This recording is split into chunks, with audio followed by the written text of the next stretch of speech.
Yeah, there are some students who are just watching here what's going on, who aren't, for want of a better phrase, on the front line. You can see over here in the pavilion of Royce Hall, the main building here, that some students, and I think they are students, many of them, certainly young people, young women, filming things on their mobile phone as well. So there's lots going on here, lots of different situations for the police to deal with. It's not just the people on the front line, but anyone who is within this encampment at the moment, any student, non-student protesters who are in this encampment at the moment are in breach of the law, and they have been told that they will be arrested as a result of not abiding by the police officers' dispersal order, which has been issued several times throughout the day.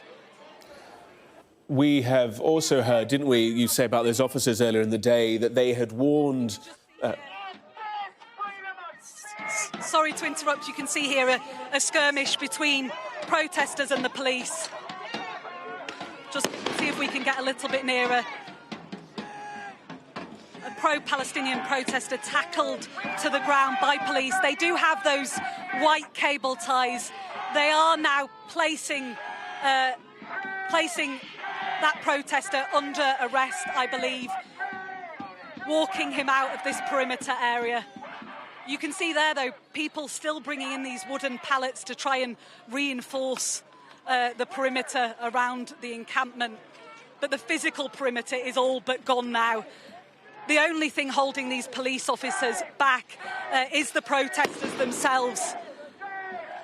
They're linking arms, I think, some of the protesters right at the front of that group.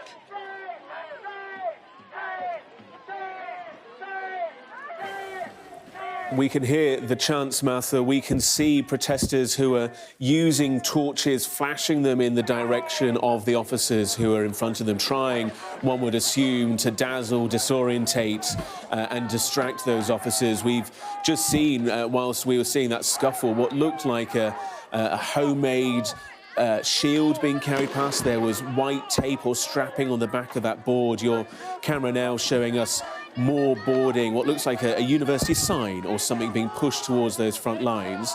And in response, the officers with their shields and face masks, those helmets dusted white after we saw earlier, about 20 minutes or so, irritant spray, we assume, being fired in the direction of officers. This has been a situation, Martha, in the last half an hour or so that has ebbed and flowed. There are moments of activity and then moments of pauses on both sides. Yeah, and I think there's a lot of anger from the protesters towards the police, whether that's a reflection of what happened yesterday evening when there were violent skirmishes between pro-Palestinian and pro-Israeli protesters. People were pleading for help from the police, and the police didn't show up for over 2.5 hours as that took place. And I think that's informed the intensity of the reaction from the students towards the police today, although I'm not saying it would have necessarily been a huge amount different if this had happened 3 days ago. But you can maybe make out a gentleman in the front there waving a strobe light towards the police. We've seen that throughout the day, trying to dazzle them, as you said, trying to distract them, trying to really antagonise them to get in their face. The police letting off more of those flashbangs in response.